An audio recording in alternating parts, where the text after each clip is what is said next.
إن الحمد لله نحمده ونستعينه ونستغفره ونعوذ بالله من شرور أنفسنا وسيئات أعمالنا من يهده الله فلا مضل له ومن يضلل فلا هادي له أشهد أن لا إله إلا الله وأشهد أن محمدا عبده ورسوله اللهم صل وسلم على سيدنا محمد وعلى آل سيدنا محمد أدى الأمانة وبلغ الرسالة ونصح للأمة وجاهد في سبيل الله حتى أتاه اليقين أما بعد فيا أيها المسلمون رحمكم الله أوصيكم وإياي بتقوى الله وطاعته لعلكم تفلحون وقال تعالى وهو أصدق القائلين أعوذ بالله من الشيطان الرجيم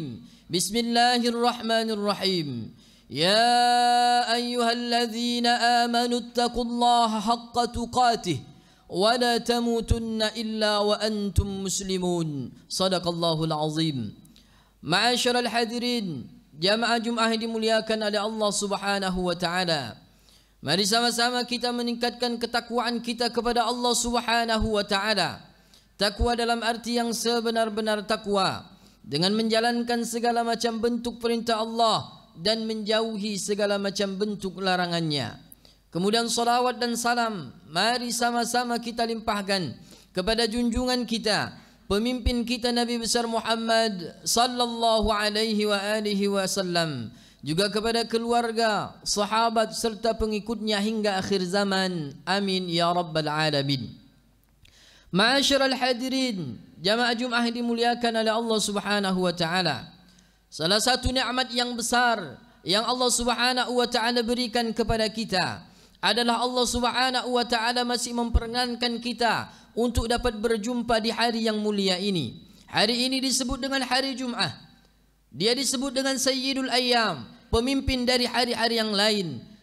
Hari ini juga kita tengah berada di bulan yang mulia, yaitu di bulan Rajab, di mana banyak amalan yang diajarkan oleh Rasulullah sallallahu alaihi wasallam. Di antaranya Rasulullah sallallahu alaihi wasallam mengajarkan kepada kita untuk memperbanyak berpuasa di bulan Rajab yang mulia ini.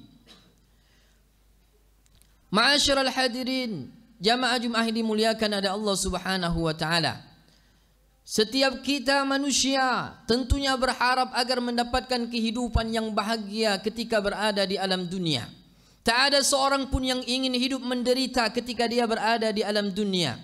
Akan tetapi bagaimana bentuk dari kebahagiaan yang kita harapkan? Banyak orang-orang mengira bahwa ketika dia diberikan harta, diberikan pangkat dan jabatan, dia merasa bahwa dirinya sudah bahagia. Akan tetapi ternyata bukan itu tanda orang-orang mendapatkan kebahagiaan. Dan inilah banyak yang kita pinta kepada Allah Subhanahu wa taala, sehingga Allah Subhanahu wa taala melukiskan ada dua tipikal orang-orang yang berdoa kepada Allah Subhanahu wa taala. Yang pertama, orang yang hanya meminta urusan dunianya. Di dalam Al-Quran, dalam surah Al-Baqarah, Allah Subhanahu wa ta'ala kemudian mengungkapkan, "Faminan nasi man yaqulu rabbana atina fid dunya." Ada sebagian mereka, kata Allah Subhanahu wa ta'ala, "Faminan nasi man yaqulu rabbana atina fid dunya." Mereka meminta kepada Allah Subhanahu wa ta'ala, "Rabbana atina fid dunya." Ya Allah, berikan kami kebahagiaan di dunia. Maka ketika mereka meminta urusan dunia, apakah kemudian Allah tak mengabulkan? Mungkin bisa jadi Allah akan kabulkan permintaan mereka. Mereka minta kaya, Allah berikan kekayaan. Mereka minta pangkat, Allah berikan pangkat kepada mereka. Mereka minta jabatan, Allah berikan jabatan kepada mereka. Tapi kemudian di akhir ayat ini, di kelanjutan dari ayat ini, wa ma lahu fil akhirati min khalaq. Akan tetapi dia tak akan mendapatkan apa-apa nanti di akhirat. Betapa ruginya ketika kita mengorbankan akhirat kita yang kekal selama-lamanya hanya untuk mendapatkan kebahagiaan dunia yang begitu singkat kita rasakan. Dan Rasulullah sallallahu alaihi wasallam sudah mewanti-wanti A'maru ummati ma baina sittina ila sab'in. Umur umatku tidak akan jauh dari 60 sampai dengan 70 tahun. Wa qalilun yajuzu bidzalik, dan hanya sedikit orang yang bisa melampaui ini. Artinya, kalaulah kita mengorbankan akhirat yang kekal selama-lamanya untuk kepentingan dunia yang hanya mungkin kita rasakan selama 60 atau 70 tahun saja.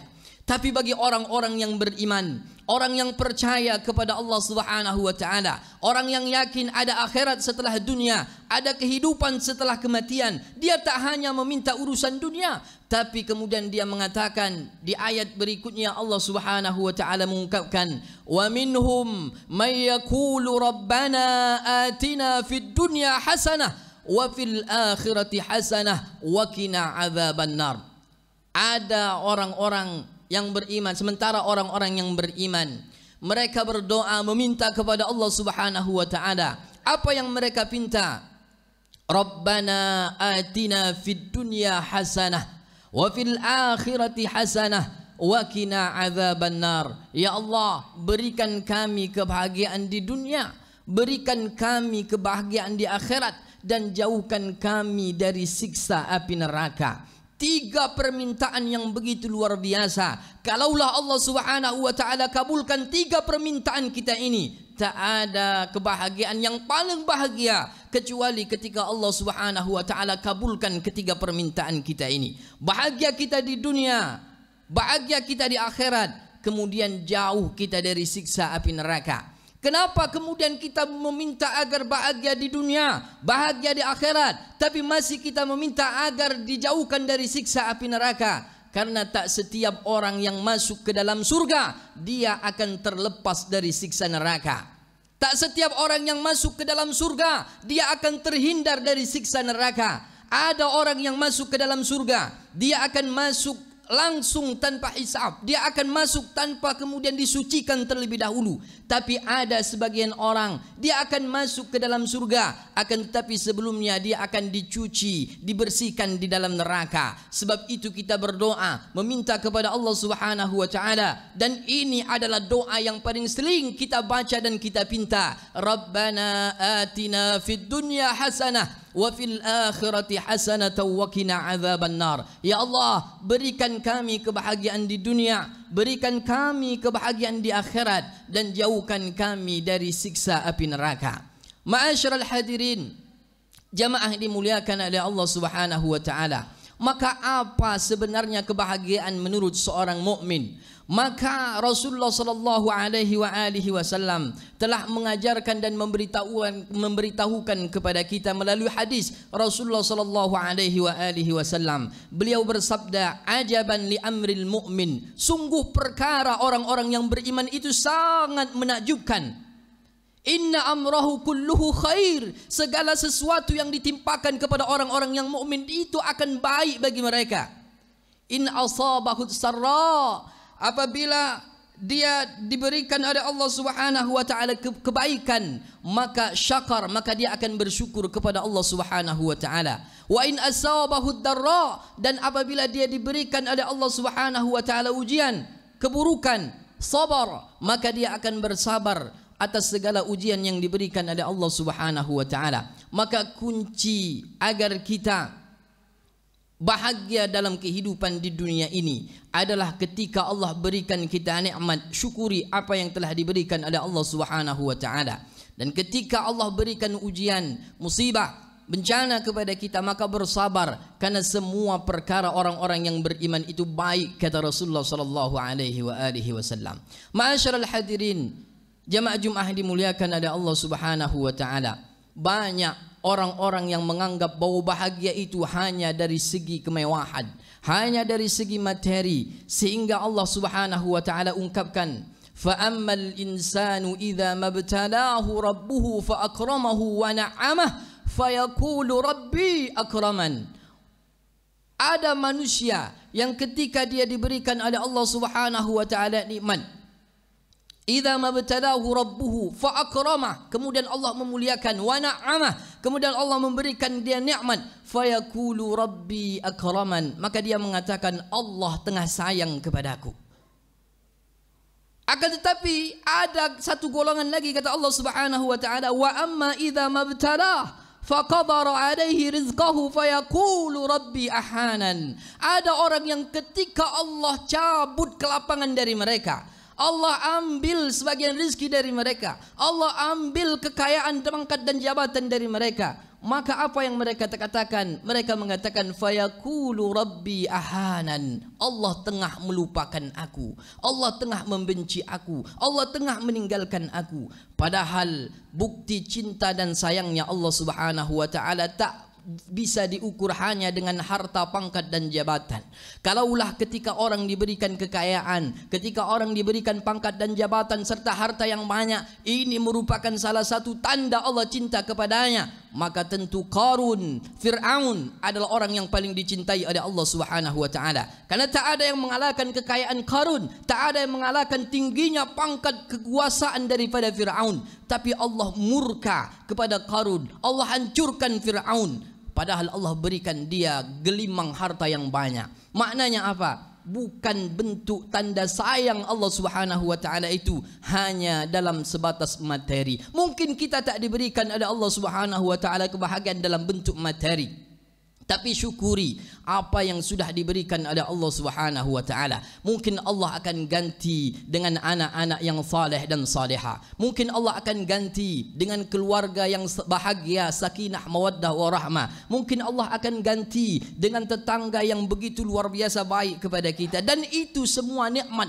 yang diberikan oleh Allah Subhanahu wa taala. Maka Rasulullah sallallahu alaihi wasallam pun mengajarkan kepada kita, dalam urusan dunia jangan sekali-kali kita melihat ke atas. Lihatlah dalam urusan dunia, lihatlah ke bawah. Unzuru ila man huwa asfala minkum wa la tanzuru ila man huwa fawqakum.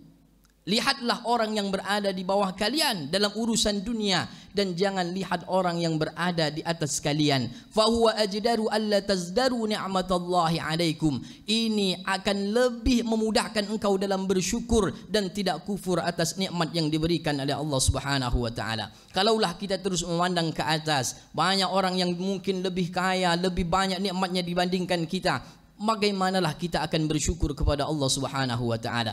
Padahal di setiap tarikan nafas kita ini adalah nikmat. Di setiap kali kita bangun tidur dapat kita bernafas, ini adalah nikmat. Setiap kali kita bisa berjalan menggerakkan seluruh anggota badan kita ini adalah nikmat.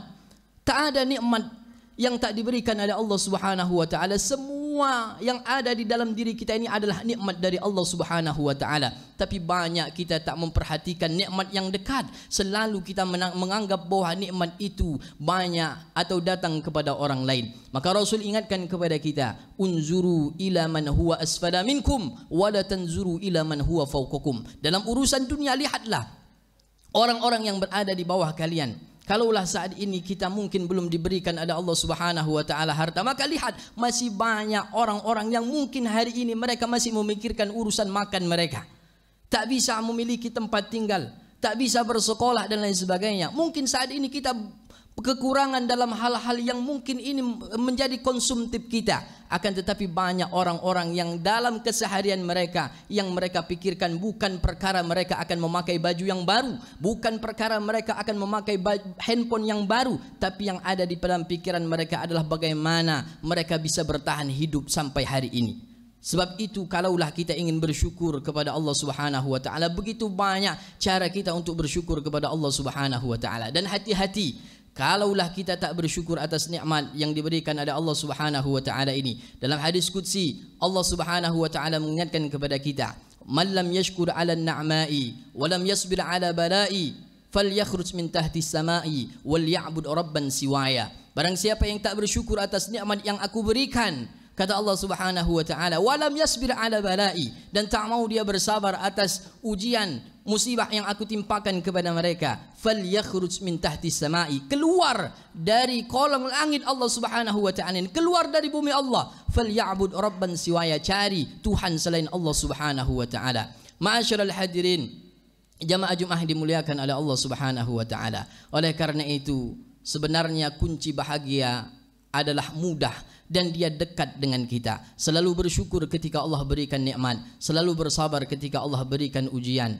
dan apapun yang diberikan ada Allah Subhanahu wa taala. Kita ridha, terima dengan sifat qanaah. Kita ridha dengan segala ketentuan Allah Subhanahu wa taala. Maka kalaulah kita pegang prinsip-prinsip ini, maka insya Allah kehidupan kita akan bahagia, kehidupan kita akan sejahtera. Tak ada lagi kita akan kufur terhadap nikmat-nikmat yang diberikan oleh Allah Subhanahu wa taala. Mudah-mudahan kita semua akan termasuk ke dalam golongan orang-orang yang senantiasa bersyukur kepada Allah Subhanahu wa taala. Amin ya rabbal alamin.